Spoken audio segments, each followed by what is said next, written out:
My bio unit task is on bioremediation. Bioremediation is a biotechnological application that uses living organisms in the natural removal process of contaminants, pollutants, and toxins from the environment.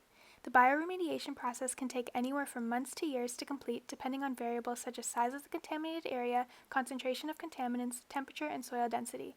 Bioremediation can either occur in situ, which is at the site of the contamination itself, or ex situ, which is a location away from the site. How does it work? Bioremediation utilizes helpful microbes that consume harmful contaminants to gain energy. These microorganisms eat toxic chemicals and pathogens, digesting and eliminating them by changing their composition into harmless gases like carbon dioxide. Some contaminated soil and water conditions already have the right countermicrobes. However, human intervention can speed up the natural remediation by boosting microbial action. Step 1. The microorganisms are able to eat a contaminating oil, hydrocarbon waste, and any other organic contaminants. Step 2. The microbes digest and metabolize the contaminants, converting them into carbon dioxide, CO2, and water, H2O. Step 3. Lastly, the microbes release the water and non-harmful gases back into the environment. Next, we can talk about gene editing and bioremediation. Restriction enzymes.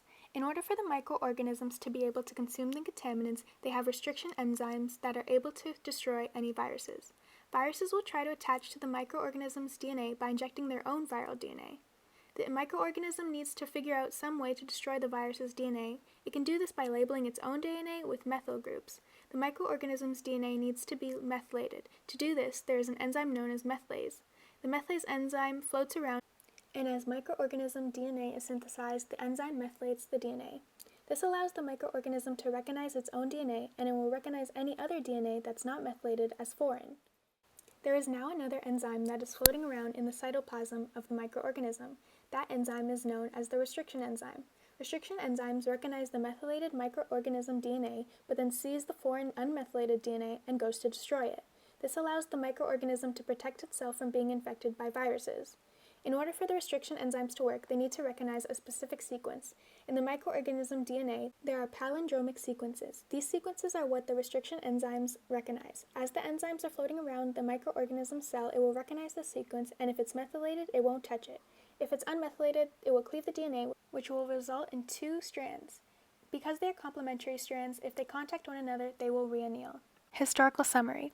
Bioremediation was first discovered around 600 BC by the Romans. It has been documented that they used their own version of bioremediation to clean their wastewater. In 1960s, bioremediation was officially invented by George Robinson. He was the first to experiment with microbes inside of polluted gas jars. It wasn't until 1972 when these microbes were put to a test in real-life situation. In 1985, Canadian scientists studied oil spills and microbes. They discovered that a fertilizer could be used to modify the cells and make them more productive. 4 years later, the Exxon Valdez oil spill occurred. Scientists used their fertilizer on the microbes, making them stronger.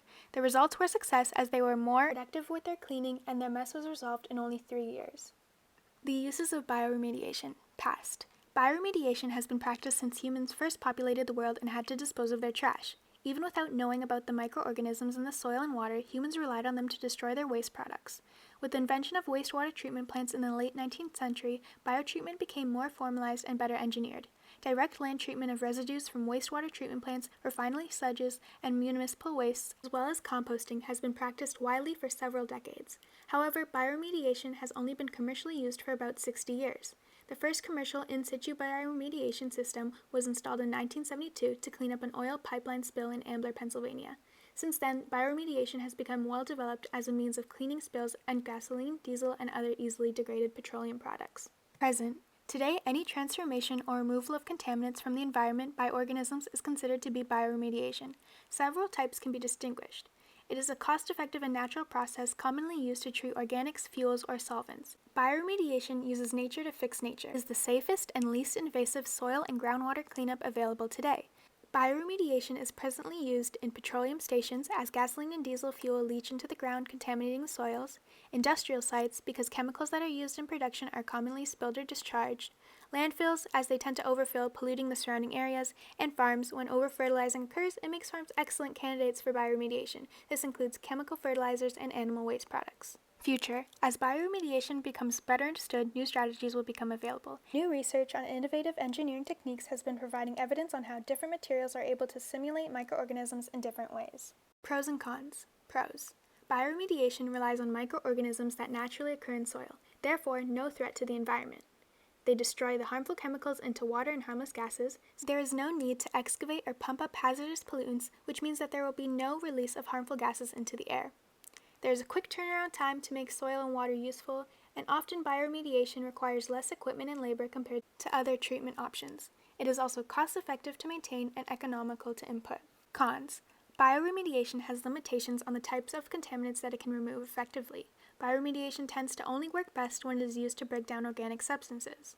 It is relatively sensitive to environmental factors such as temperature, pH, and the presence of other substances or organisms, many of which can be difficult to predict. Lastly, we do not yet have a sufficient understanding of the biological processes and reactions involved to predict all of the future effects of using bioremediation on a site.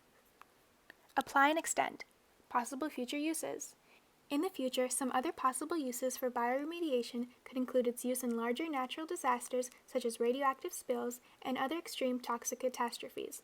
As research on bioremediation continues, there may also be possibilities where it could be used in human medicine, where the process of contamination conversions would be beneficial in disease relief proceedings.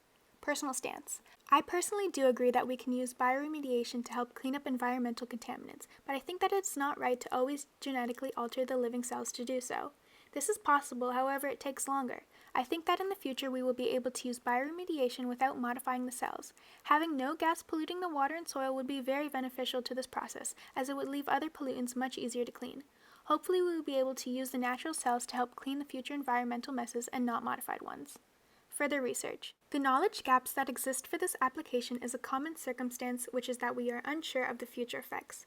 Bioremediation remediates contamination and environmental degradation. The process is considerably slower than physical methods such as removing the contaminated material to a secure landfill. If I were in charge of allocating research funding to scientists working to improve the application, I would suggest allocating the funding towards research of questions such as, are there other processes that could lead to dramatically faster bioremediation technologies? And since most research is focused on microbial degradation, I would also research if there are other processes that simulate a similar activity.